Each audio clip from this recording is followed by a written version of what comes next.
Hello everyone, this is Erin, and today I'll try to replicate this piece of concept art from Samurai Jack made by Scott Wills. And here we go with only a few colors. We're only using 5 colors today. We've got our brushes, we've got a pencil, an eraser, I've got a paper towel, I have some water, and I'm using a wax paper palette, and I have a big flathead brush that I don't think I end up using at all. But yeah, limited palette. This is so great that we're only using primary cyan, primary yellow, black, white, and true red. And this is something that I really love about Scott Wills's work, is that he goes for the limited palette, and he just has been able to show time and again that you do not need a lot of colors to make a strong piece. And in fact, using less colors is a great way to create something that feels a little elevated, cohesive, and very, intentional, well planned out, and creates a strong mood as well. For this piece, I decided to draw out the elements to sort of get that composition correct. And this isn't something I usually do, but every once in a while, I do find it helpful. And in this case, yeah, I thought, with all those temples and sort of fancy roofs in there, I wanted to make sure that things were not squished, and so I drew it out. And I'm looking at the reference about 80% of the time. That's kind of the rule of thumb, is 80% of the time you're looking at your reference and very rarely glancing at your actual canvas. And I barely lift the pencil up too. I just keep sort of keeping my pencil down and quickly sketching that in, erasing some of the lines afterwards. And now we're painting in what I'm going to call sky windows, because I'm not really sure. It's sort of an abstracted background, but it really looks like there's these huge, tall mountains, and then there's these gaps in the mountains where you can see the sky behind, and it has this sort of misty look. So that's done by mixing together white and cyan. And now I'm creating a similar mixture, but a lower value, which means there's more black involved. Did I say there was black in the first one? I don't think there was. There might have been like just the tiniest hint of black in that sky color. But yeah, so here we have a lower value of the same mixture, or the same colors mixed together, just with more black, and doing the mountains. So yeah, this isn't, we wouldn't say that this is representational necessarily, but it does feel like there's these huge, big, gray, rocky mountains with the sky sort of peeking through in those 2 archways, or what I'm calling sky windows. And then the temples are painted within this rocky landscape, so they really feel like they're built within the rocks. And we'll talk more about that when I start to paint the temples. But yeah, bringing this in now with a bit of a bigger brush. You'll notice that I started painting the background with the smaller brush, and that's only because I was mixing my paint with that small brush, and I like to use the leftover paint on my brush, but it is better to use the bigger brush. And then just doing the sky windows again, and sort of creating a color in between the mountain color and the sky color, so that I could soften the edges of those sky windows. And now we're adding a little more cyan to the mixture so that we can paint in the water at the bottom of the composition, and adding a little gray to it as well, because it is slightly a diminished light blue. I'm making a higher value of the gray, the rocky gray, adding a little yellow, which I added too much yellow, so I decided to sort of make a new little mixture over here on the side, and that will be the highlights on the water. You'll notice when you're using gouache that you use a lot of white, so I recommend buying a larger tube of white if you get into using gouache, or several tubes of white, because you end up mixing it with everything. But yeah, bringing in the water, using that bigger brush, so you can see it's just so much easier to fill everything in quickly, which is a benefit, especially with gouache, because it dries so quickly. And I'm using acrylic gouache, which dries even quicker. So acrylic gouache means you cannot reactivate it once it is dry, but it's my preferred gouache because you can layer it without the bottom layer reactivating. And yeah, just lightening up the sky there. And while the water is still a little bit wet, I add in this lighter color, the mixture that I made that had a tiny bit of yellow in it. And I'm painting very lightly. I'm not putting a lot of pressure on my brush so that the gouache sits on top of that blue behind it. That lighter color sits on top. It blends a little bit, but then I can get a slight dry brush effect as I lighten up on the pressure, as I ease up on the pressure. And creating the shadow. So this is going to be the reflected sort of shadow of the bridge on the water.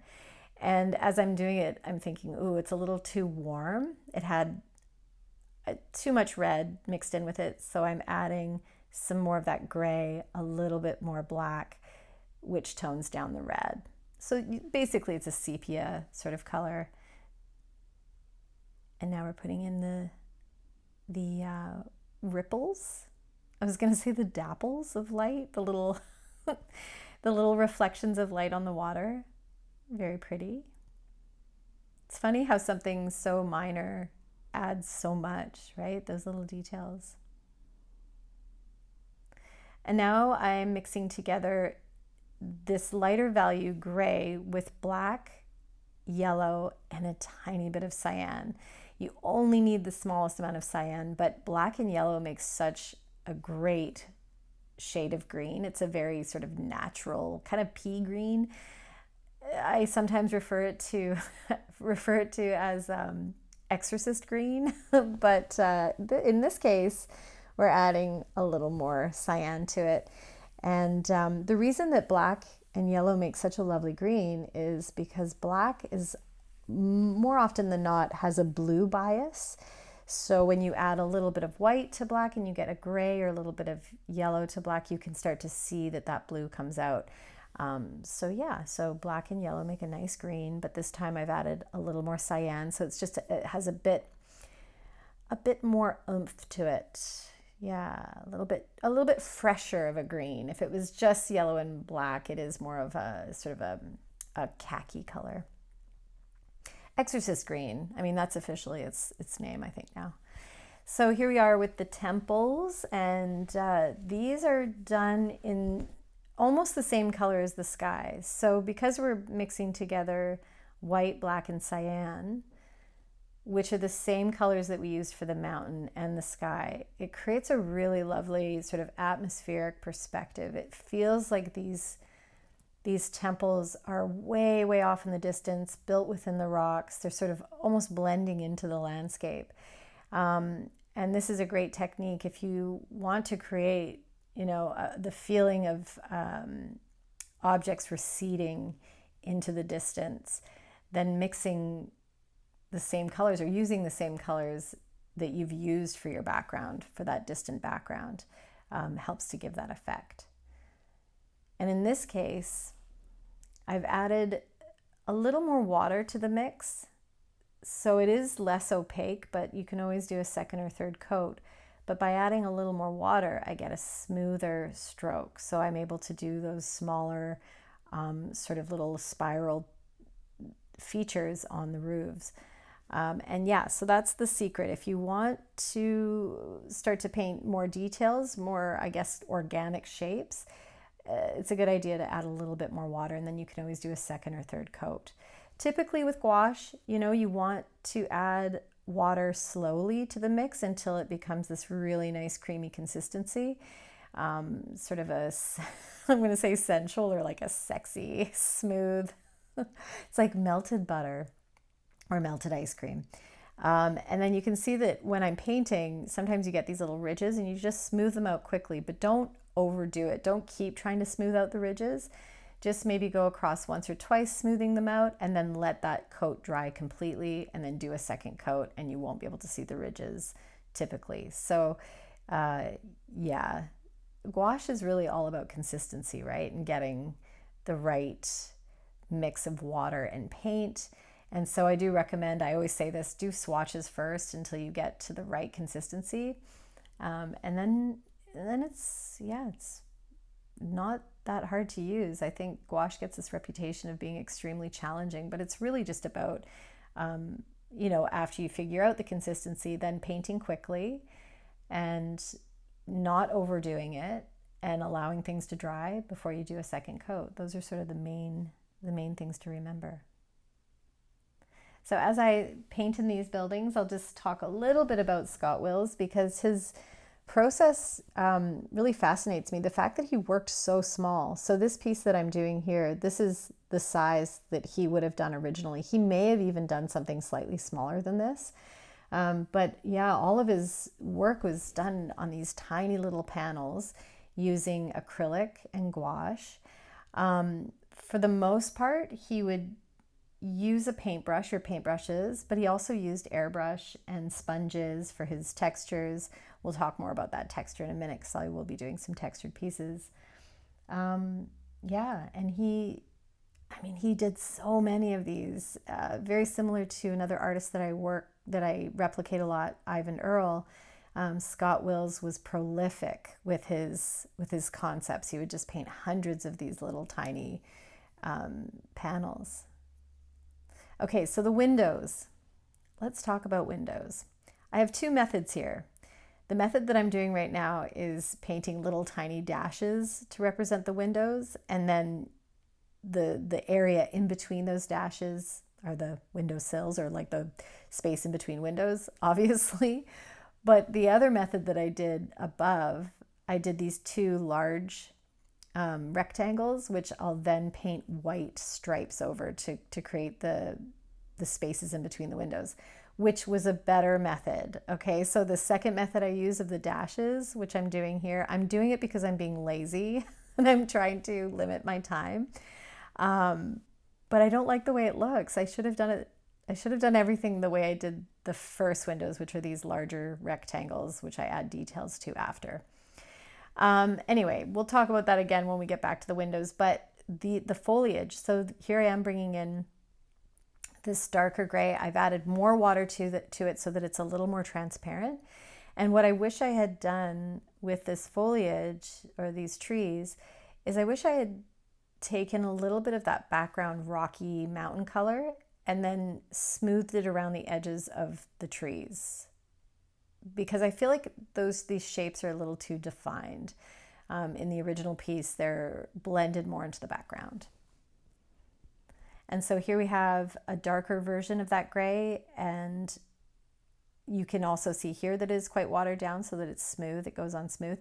But I also wanted it to be slightly transparent. There's this lovely feeling of like buildings receding back, as I mentioned, but some of them feel like they're closer, or they're closer to the foreground. So that one that's darker feels like it's slightly closer. Yeah. Yeah, here I am going back to that method where you just create a large block, and then we'll add in the white stripes after, or the light gray stripes after, to create the spaces in between. So much better. I definitely need to watch Samurai Jack again. The reason I chose to do this painting today is because I'm heading to Japan tomorrow. I'm leaving tomorrow. I can't believe it. I've been planning this trip for almost a year.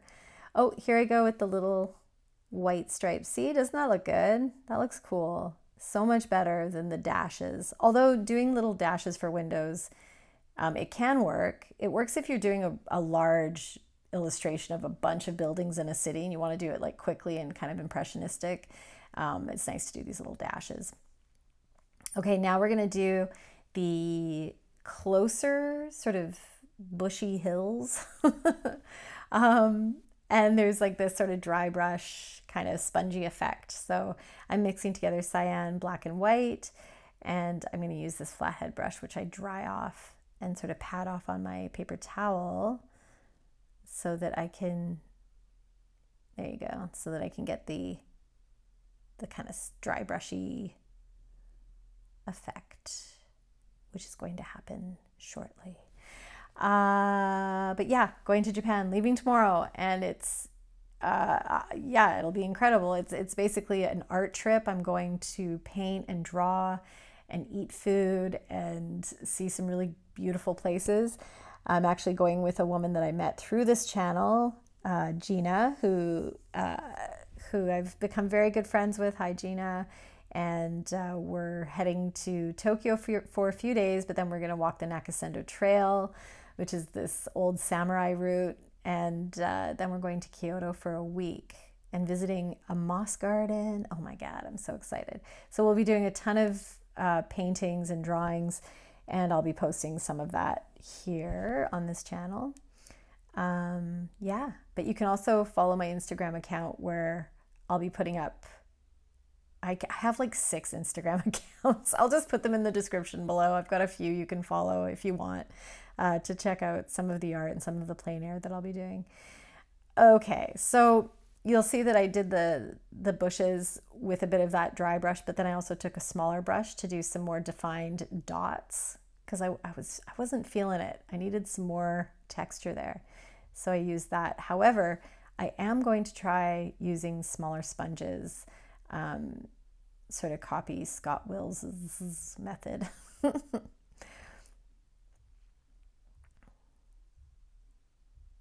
There we go.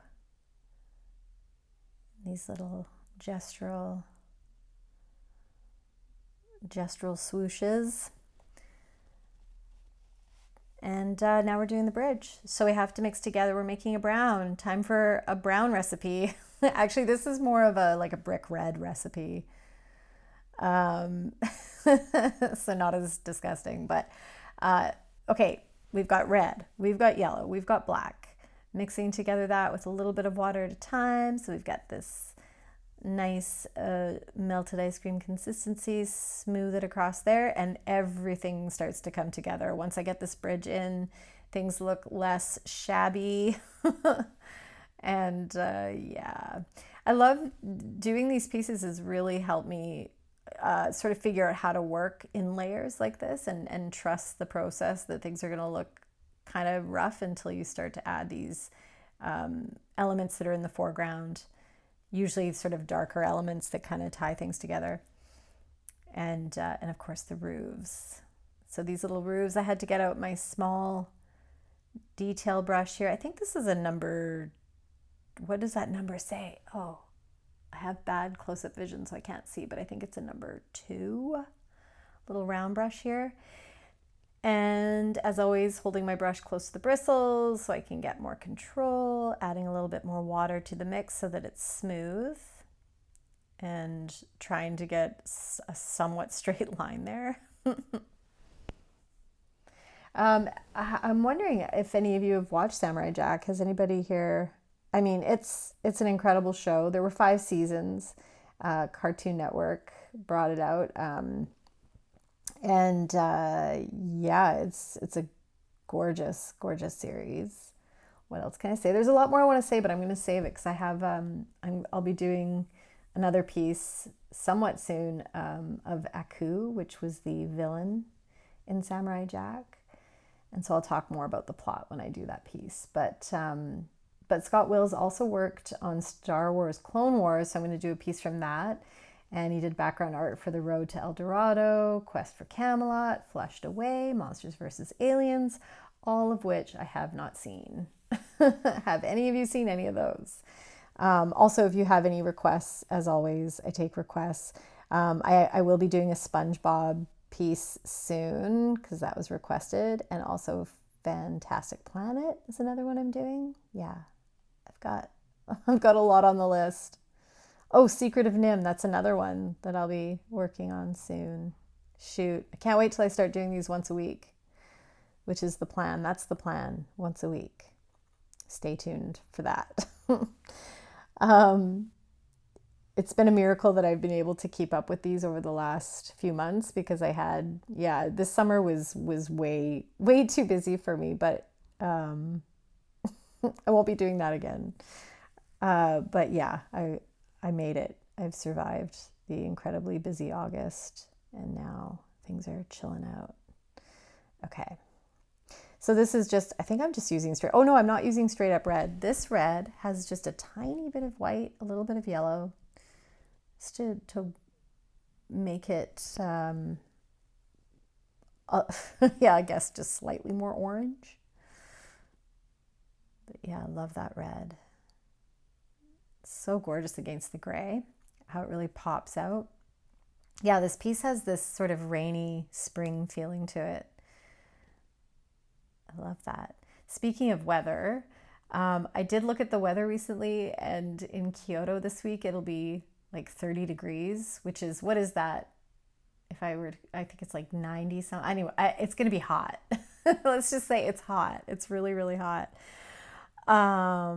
So yeah, have to prepare for that.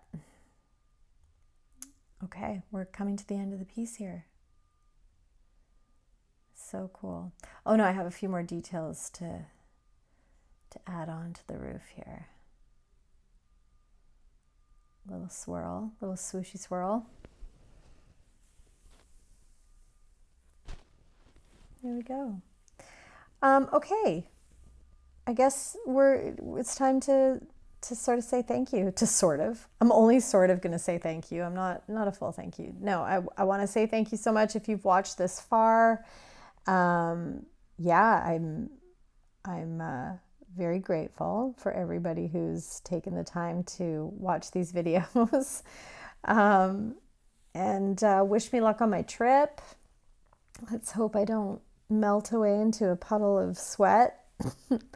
And yeah, well, stay tuned. Next time I'm going to be sharing videos of me painting stuff in Japan. So that'll be interesting. We'll see how that goes. In the meantime, check out Samurai Jack, get out your gouache, try it out, and I'll see you all soon. Don't forget to like and subscribe. Bye. Sayonara.